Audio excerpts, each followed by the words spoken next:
When a sports car brand like Porsche launches a new model, it always sparks discussions.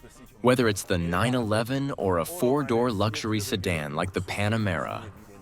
I'm currently on the road in this very vehicle. He's turned 10 years old. Happy birthday. And when the Panamera saw the light of day, there was plenty of discussion about it. Is that still the core of the brand at Porsche? Oh my God. What did Porsche do? Typically Porsche-like. They stayed cool, did their thing, and just sold 250,000 cars until today. That speaks for itself. A man who was there from the beginning and knows the story well, that is Mr. Gernot Dorner. He will soon join us, and then we will have a chat. 10 years of the Panamera. Mr. Dorner, does it spark fatherly feelings when sitting inside? Well, I mean, I wouldn't particularly say fatherly feelings, but it does feel like home. We were quite a young team, all in the early phase of their careers, and had the task of thinking about what the fourth model series of Porsche could be. That's when we came to the D-limousine segment, and then imagined from a clean sheet of paper what a four-seater limousine for Porsche should actually look like. What was the biggest challenge? The biggest challenge was that we had a clear idea of what the car should become. Truly the Porsche of the segment, the sportiest offering we had. And the company had just learned that economically successful new model series are best developed in cooperation projects, just like the Cayenne together with Volkswagen. And we simply couldn't find a platform anywhere that was capable of implementing what we had envisioned for the car. It was a long process that ended with the board having the courage to say, yes, we will go it alone. We will make our own platform for this car. I feel like I'm on a first-class flight. I'm both a passenger and a pilot. Cool combo. It's a lot of fun. What we managed very well at first, I believe, is this cockpit feeling. Back then, it was still following the times with relatively many failures. And what I find very, very striking is that even then we managed to create a much more valuable car. But there were not only praises for the Panamera. No, many people complained quite a bit. Opinions were divided on its design. Some people didn't find it that great. You also heard them say, humpback whale.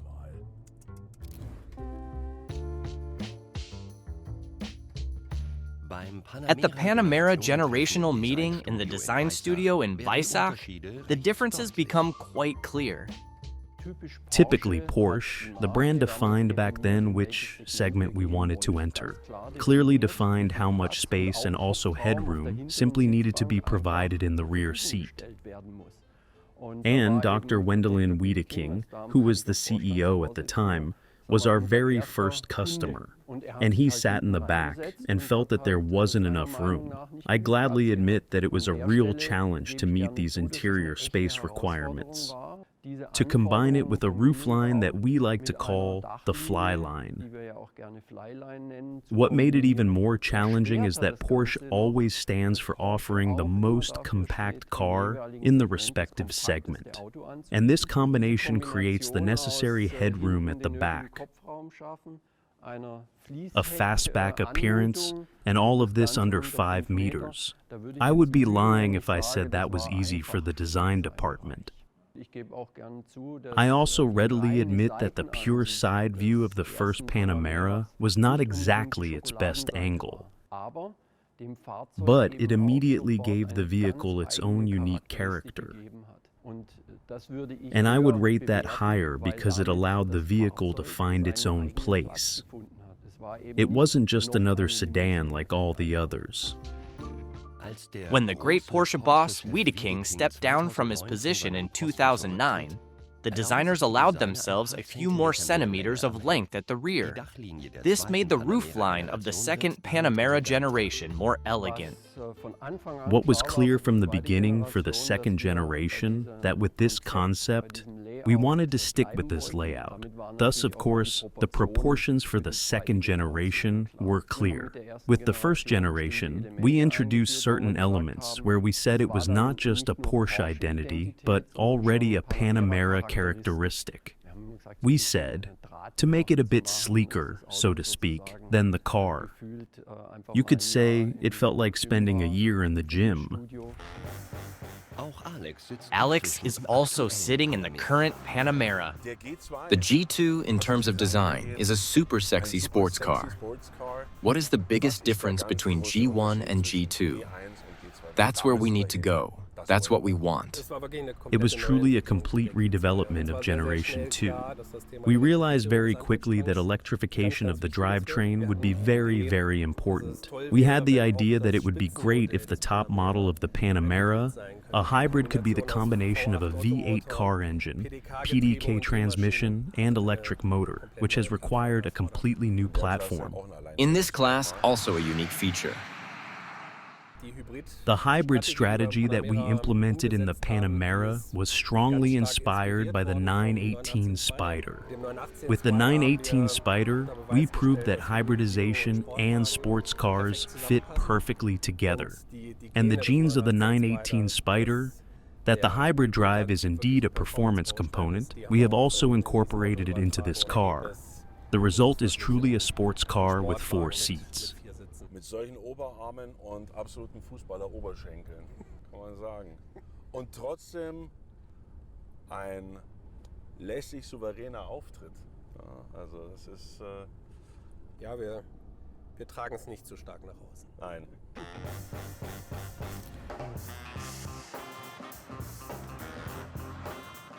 A Porsche is good.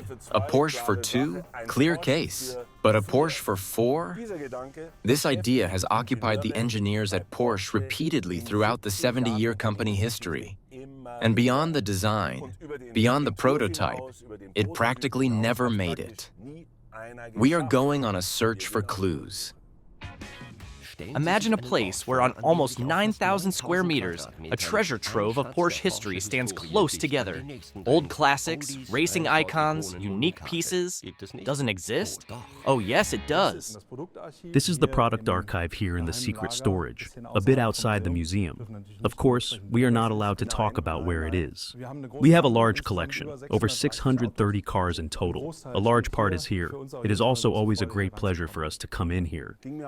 I felt the same way. It's hard to continue as an upright person. It practically brings you to your knees with humility. I basically have a mission. It's about finding out. The question of Porsche and the 4 seats. An ancient idea. As long as the company has existed, it keeps coming up. When did it really start? And why did it never really take off? As early as 1951, there was a prototype for a 4-seater, the so-called Type 530. There were also 911 variants, sometimes extended, built somewhere in the USA. So not from the factory, others were involved with that. But we also dealt with it on a longer wheelbase. Still 2 doors, but 4 seats, fully fledged. But somehow it didn't fit in style. It didn't match the rest. And that's why it was always postponed. However, the idea was never completely lost. There was simply no offer for families. The 928 SH50. In 1984, for Ferry Porsche's 75th birthday, he received a unique piece, a version of the 928 extended by 250 millimeters. But it also only has 2 doors. So again, 2 doors, 4 seats. Difficult? Yes. And then in 1987, the variant was supposed to be built. Supposed to. There is always a lot of subjunctive in its history. Why didn't it work out? Looks good. Incredibly long wheelbase. That was just shortly after the board was taken over by Mr. Schutz. He was a half American. I think he had completely different market segments in mind. Accordingly, the specification also included offering a luxurious travel car for the whole family. And it looks like it only has 2 doors. Yes, but then we have something else here. My goodness, the so-called suicide doors. How did it continue? It actually looks quite good. Why didn't it work? You can already see that the B-pillar is missing, but it has a longer wheelbase. A bit unstable, right? And that was exactly the problem. The chassis just didn't withstand the test. Otherwise, in terms of interior, seating, and luxurious feel, the package was right, but just not the stability, and that's why it didn't go into production. In 1989, Porsche revisited the concept of the four-seater, but this time truly with four doors, and Matthias Kuhler, a young designer, was brought into the team. He was supposed to develop precisely this car, the 989.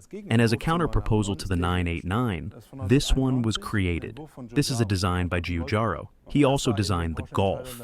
It was just not distinctive enough for the Porsche decision-makers, and that's why it remained a prototype, which was also not shown. Consequently, very little is known about it. The 989 also did not go into production. Shortly before it was to be produced, Wiedeking stopped the process. At least that's the story. It was during Porsche's crisis phase. It went significantly downhill. Saying it was not good is an understatement.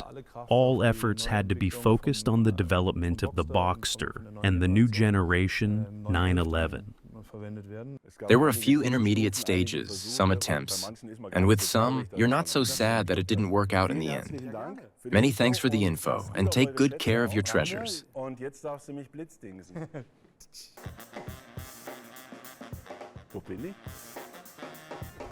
Gleich in WELT Drive. 10 years of Panamera, the birthday child. You want to know where it comes from and what it looks like when I get involved? Stay tuned.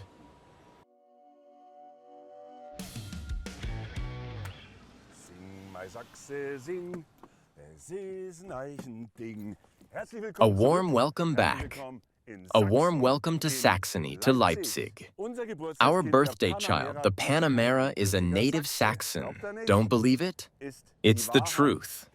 And what do you do for a jubilee, for a birthday child? You drop by at home. Let's go inside.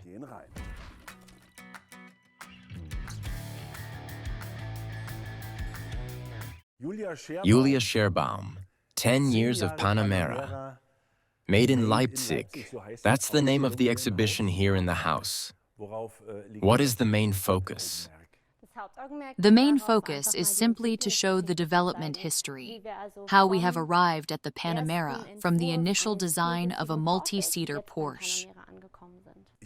I've already been in the museum. I've seen that one and that one. I haven't seen that one there. It's nice that I can see it now. 989 didn't work out, and then it took a few years. That was always Porsche's big ambition, to build a four-seater someday. And then, indeed, the decision was made towards the new millennium. And here we actually had a prototype. So that's what it looks like. Before such a vehicle goes into production, it has to be tested for quite a while. It goes through the desert. It goes to the polar regions to test the extremes. So this one is almost a million-mile vehicle at this point. It's not quite final. There are still things being changed. It's trying to hide everything here so that no design lines are visible when paparazzi are lurking around a corner.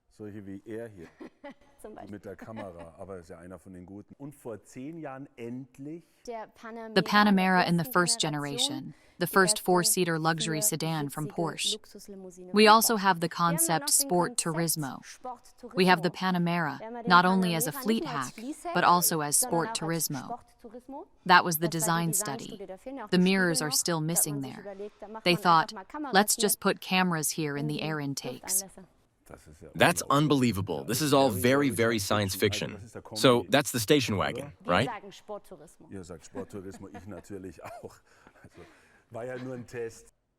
To exhibit it here properly, it has to come from somewhere, and the factory is not far away. Across the street. I'm always a bit afraid when I have to cross that street. If you safely lead me across the street, then I'll feel confident. Then let's head to the factory now.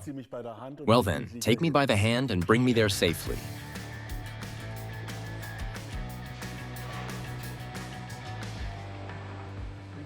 We are in the assembly hall. The neon sun is shining, Julia is beaming, and I'm beaming too. There it is, the Panamera, fresh from the paint shop. We build the car from the inside out, starting with small parts, and then the parts get bigger. And after a good day, the empty metal shell becomes the finished Panamera. Yes, the assembly takes about a day in total.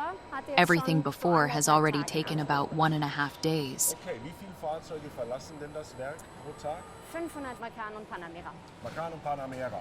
Ja, Südamerikaner, ganz klarer Fall. Ja, gehen wir mal zur nächsten Station.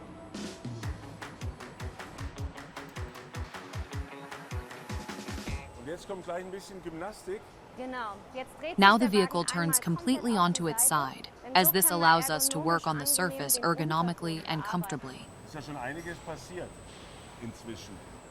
That's right, we already installed the sunroof or panoramic roof, and the dashboard is also already in. Did you see? That was a right-hand drive. We are building for the whole world here in Leipzig.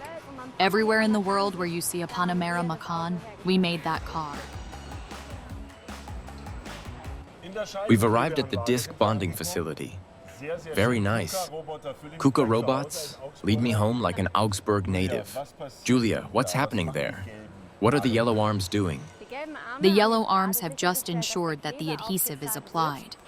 The robot moves the windshield to the adhesive nozzle, and beforehand, the robot on our side measured the body so that we can install the windshield into the vehicle with optimal dimensions.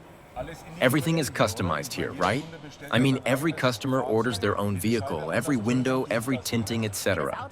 Every car is built exclusively to customer specifications.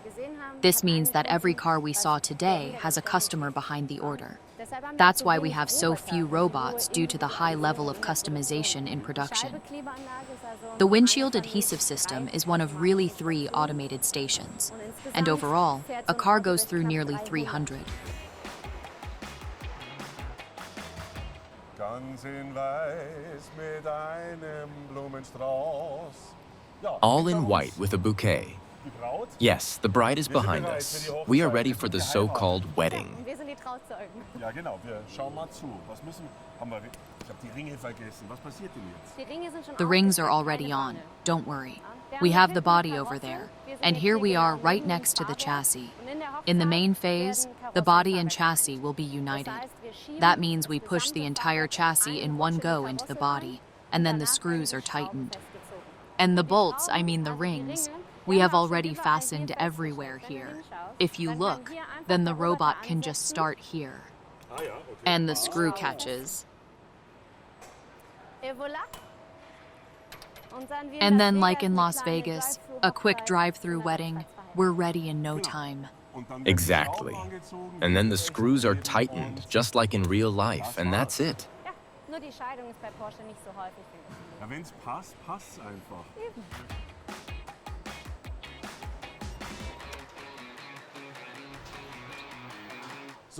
That's what work heroes look like.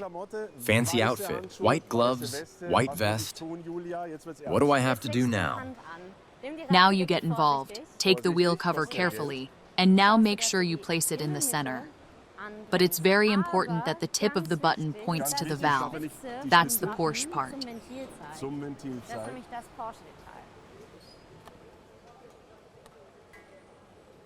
So, das tut schon mal und? Sieht gut aus, ja. Sieht gut aus. Aber du hast noch einen zweiten. Number 2. Ventil, Spitze, leicht andrücken und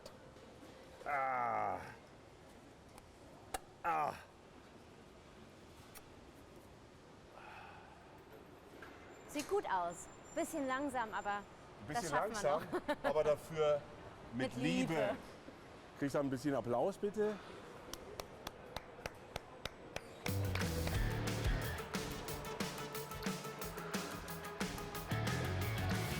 Da ist er ja endlich. Das Geburtstagskind. Blick frei. Panamera 10 Years Edition. Happy birthday. So, how can you recognize the special model? In this case, a Sport Turismo. Exactly. You can find Panamera 10 lettering at various points in the vehicle, for example, on the door. The rims are designed in the color white gold. And we also have decorative stitching in the same color in the interior. A beautiful car with nice features. Yes, but when it's at its best, you have to say goodbye. Julia, thank you very much for the great tour. I learned a lot, and I even got to go to put hands on myself. Although now I have to take off the nice shoes too. Ja, aber vielleicht eher draußen. Ja, mache ich. Ich wollte übrigens rausgehen, denn ich drehe noch eine Runde auf eurem Track. Danke für den Hinweis. Bis zum nächsten Mal. Charmant. Ciao.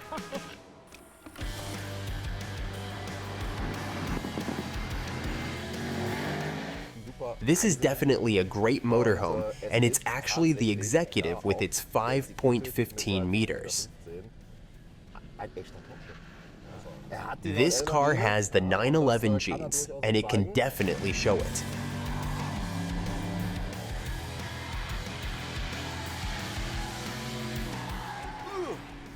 All right.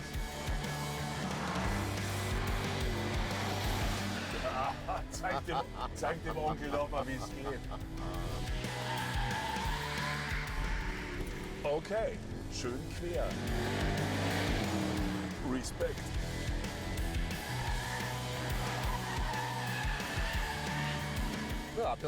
Yeah, you heard it. This is no ordinary family sedan. Das Gewicht ist ja schon imposant. Wir haben ja doch 2,5 oder sowas. Genau.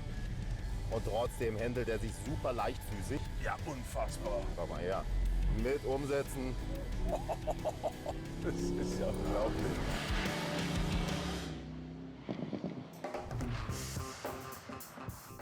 As a sports car and luxury limousine, the Panamera has significantly shaped the image of the Porsche brand over the last 10 years.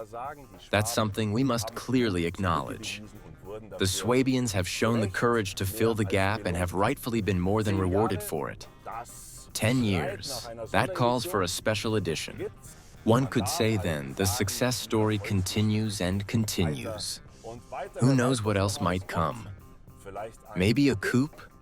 Maybe a Panamera convertible? We will definitely stay on it.